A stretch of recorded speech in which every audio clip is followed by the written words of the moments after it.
Hello बच्चों, let's see the question and the question is in order to oxidize a maximum mixture of 1 mole of each FeC2O4, Fe2C2O4 thrice, FeSO4 and Fe2SO4 thrice in acidic medium the number of moles of KMnO4 is required। तो यहाँ पर बेटा हमें ये बताना है कि कितने मोल हमें KMnO4 की जरूरत पड़ने वाली है। ये जो हमारे पास मिक्सचर होगा बेटा आयरन के कंपाउंड्स का, उनको ऑक्सीडाइज करने के लिए। तो यहाँ पर बेटा आपकी जो रिएक्शन हो रही होगी वो हो रही होगी हमारे पास रिडॉक्स रिएक्शन। और जैसा कि हमें पता है बेटा कि रिडॉक्स रिएक्शन हमारी ऐसी रिएक्शन होती है जहाँ पे ऑक्सीडेशन और रिडक्शन दोनों होता है। अब एक्चुअल में यहाँ पर होता क्या बेटा, जो आपके ऑक्सीडाइज हो रहे होते हैं वो हमारे रिड्यूसिंग एंड का काम करते हैं, जो हमारे रिड्यूस हो रहे होते हैं वो हमारे ऑक्सीडाइजिंग एंड का काम करते हैं। जैसे KMnO4 क्या है बेटा, ये आपका ऑक्सीडाइजिंग एजेंट का काम करेगा क्योंकि ये आपका रिड्यूस हो रहा होगा। अब रिडॉक्स रिएक्शन में एक्चुअल में होता क्या बेटा, हमारे पास ग्राम इक्विवेलेंस ऑफ रिड्यूसिंग एजेंट जो होता है वो इक्वल टू होता है आपका ग्राम इक्विवेलेंस ऑफ ऑक्सीडाइजिंग एजेंट। ये दोनों आपस में बराबर होते हैं किसी भी रिडॉक्स रिएक्शन में।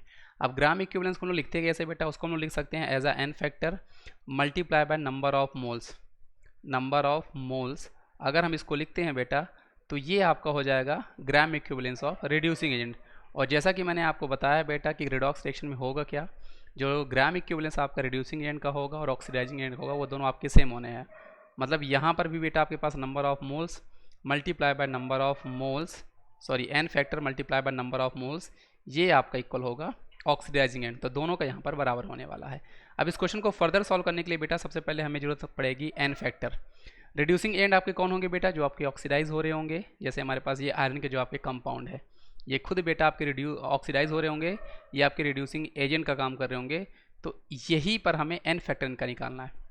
एन फैक्टर होता क्या बेटा, जो भी आपकी रिएक्शन हो रही होती है वहाँ पे जब वो ऑक्सीडाइज या रिड्यूस हो रहे होते हैं कि कितने इलेक्ट्रॉन वहाँ पे इन्वॉल्व होते हैं, वही हमें बताया करते हैं एन फैक्टर के बारे में। तो चलिए इस क्वेश्चन को सॉल्व करते हैं बेटा।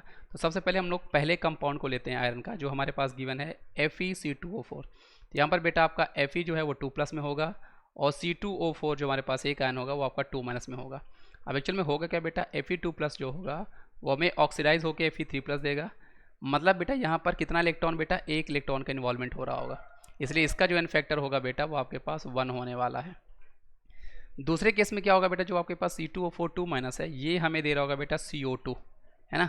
और एक्चुअल में बेटा यहाँ पर होगा क्या, आपको यहाँ पर ये देखनी है कि ये C2O4 2- है, ये हमारा CO2 में जो कन्वर्ट हो रहा है और साथ साथ बेटा यहाँ पर आपका 2 इलेक्ट्रॉन यहाँ पर आपके लग रहे होंगे। तो इसका एन फैक्टर हमारे पास 2 होने वाला है। 2 इलेक्ट्रॉन क्यों लग रहे होंगे बेटा, क्योंकि C2O4 2- में आपका जो कार्बन है उसका ऑक्सीजन नंबर +3 है, CO2 में हमारे पास +4 है। तो एक इलेक्ट्रॉन का बेटा यहाँ पर लॉस हो रहा है, ऑक्सीडेशन हो रहा है। लेकिन कार्बन के 2 एटम है बेटा, तो एक एटम के लिए एक इलेक्ट्रॉन, दूसरे एटम के लिए एक और इलेक्ट्रॉन, तो टोटल आपके 2 इलेक्ट्रॉन हो जाएंगे। तो एन फैक्टर 2। तो हमारे पास जो FeC2O4 कंपाउंड हुआ बेटा उसके लिए एन फैक्टर की वैल्यू हम दोनों को ऐड करेंगे तो मतलब 3, इसके लिए एन फैक्टर की वैल्यू हमारे पास 3 आ गई। दूसरा केस हम लोग देखते हैं बेटा, दूसरे केस में हमारे पास क्या है Fe2C2O4 थ्राइस। तो यहाँ पर बेटा एक्चुअल में जो आपका Fe होगा वो हमारा एग्जिस्ट कर रहा होगा किस में, 3+ में बेटा आपका ये एग्जिस्ट कर रहा होगा। 3+ में एग्जिस्ट कर रहा है बेटा, तो कहने का मतलब यहाँ पर जो Fe3+ ऑलरेडी अपने मैक्सिमम ऑक्सीडेशन नंबर पे है, तो इसका फर्दर और ऑक्सीडेशन होगा ही नहीं। और इसका अगर ऑक्सीडेशन नहीं होगा बेटा तो यहाँ पर आपका एन फैक्टर जो है वो आपके पास 0 होने वाला है। क्यों, क्योंकि Fe3+ ऑलरेडी अपने मैक्सिमम ऑक्सीडेशन नंबर पे है। दूसरा हमारे पास जो यहाँ पर है बेटा वो आपके पास है C2O4 और हमारे पास क्या है बेटा 2-। अगेन आपको पता है बेटा ये हमें CO2 देने वाला है और 2, और यहाँ पे इलेक्ट्रॉन का इन्वॉल्वमेंट आपके पास 2 होने वाला है। लेकिन बेटा ये आपके पास 1 मोल C2O4 के लिए होगा, लेकिन कंपाउंड में आप देख सकते हैं यहाँ पर हमारे पास 3 मोल है बेटा। तो इसलिए 3 मोल के लिए कितना हो जाएगा, 3 × 2। तो इसका जो एन फैक्टर होगा बेटा वो हमारे पास 6 आ जाएगा। तो दोनों का अगर हम ऐड करें इस कंपाउंड का Fe2C2O4 थ्राइस का, तो ओवरऑल 0 और 6 हमारे पास यहाँ पर इन फैक्टर बेटा आपका कितना आने वाला है, 6 आने वाला, सॉरी, तो 6 आपके पास आ जाएगा। हम लोग तीसरे केस में चलते हैं बेटा। तो तीसरे केस में हमारे पास FeSO4 है। तो यहाँ पर FeSO4 मतलब Fe यहाँ पे 2+ पर होगा बेटा, जो कि आपका 3+ में जा रहा होगा, है ना। और 3+ में मतलब यहाँ पर एक इलेक्ट्रॉन का इन्वॉल्वमेंट हुआ होगा, तो इसका एन फैक्टर आपके पास बेटा यहाँ पर 1 होने वाला है।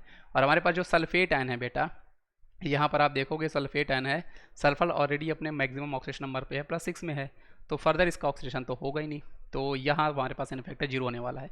तो ओवरऑल इस कंपाउंड का एन फैक्टर बेटा हमारे पास जो आने वाला है वो आपके पास 1 आने वाला है, ये आपको ध्यान रखना है। चौथे कंपाउंड की अगर हम बात करते हैं बेटा, तो चौथे कंपाउंड में हमारे पास Fe जो है वो हमारे पास 3+ में है, तो इसका एन फैक्टर बेटा आपका 0 हो जाएगा, हमें पता है, क्योंकि इसका फर्दर ऑक्सीडेशन होगा नहीं। साथ ही साथ हमारे पास जो सल्फेट आयन है बेटा, वहाँ पे सल्फर आपका +6 में है, उसका भी ऑक्सीडेशन नहीं होगा, तो वो भी हमारे पास 0 होगा। तो इस कंपाउंड के लिए बेटा हमारे पास ओवरऑल 0 होने वाला है। अब हम इस फॉर्मूले को लगाते हैं बेटा, लेकिन उसको लगाने से पहले हम लोग देखते हैं K1O4। एक्चुअल में यहाँ पर होता क्या है बेटा कि एसिडिक मीडियम में जो आपका K1O4 होता है, जिसको हम लोग बोलते हैं बेटा MnO4 माइनस भी लिख सकते हैं, अगर इसको एन फॉर्म में लिखूँ तो ये हमें बेटा Mn2+ दिया करता है इन एसिडिक मीडियम। तो यहाँ पे मैग्नीज जो है बेटा उसका +7 ऑक्सीडेशन नंबर है, यहाँ पर भी +2 में गया हुआ है। मतलब बेटा यहाँ पर उसने कितने इलेक्ट्रॉन गेन किए होंगे बेटा, 5 इलेक्ट्रॉन उसने यहाँ पे गेन किए होंगे। मतलब यहाँ पे इलेक्ट्रॉन का इन्वॉल्वमेंट 5 होता है, इसलिए एसिडिक मीडियम में जो आपका K1O4 होता है उसका एन फैक्टर हमारे पास 5 होता है। अब इस क्वेश्चन को सॉल्व करना बहुत ही आसान है। अब हम लोग इसको इक्विवेलेंट, जो हमारे पास ये इक्विवेलेंट का फॉर्मूला है बेटा, जो हमने number of moles multiply by n factor reducing agent is equal to ले रखा है, उसकी बेसिस में सॉल्व करते हैं। तो चलिए सॉल्व करते हैं। देखो हमारे पास सभी कंपाउंड का 1 मोल है, तो इसलिए पहले मैं लिखता हूँ Fe2C2O4 के लिए, तो इसका आपके पास 1 मोल है, मल्टीप्लाई बाय एन फैक्टर, इसका एन फैक्टर हमारे पास कितना आया बेटा 3, ठीक है। प्लस करते हैं, अगला कंपाउंड हमारे पास है Fe2C2O4 थ्राइस, तो यहाँ पर बेटा आपका एन फैक्टर 6 है, और इसका भी मोल हमारे पास 1 है, क्योंकि सभी का 1 मोल गिवन है। अगला हमारे पास है बेटा कंपाउंड जो आपके पास था FeSO4, तो इसका एन फैक्टर बेटा हमारे पास 1 आया है, और इसका नंबर ऑफ मोल्स भी हमारे पास 1 है। अगला हमारे पास जो कंपाउंड था बेटा Fe2SO4 थ्राइस, यहाँ पे एन फैक्टर आपका 0 है, तो नंबर ऑफ मोल से मल्टीप्लाई करोगे तो ये आपका 0 हो जाएगा, और ये इक्वल टू आपका होना चाहिए बेटा क्या, n factor and number of moles of oxidising agent, मतलब K1O4।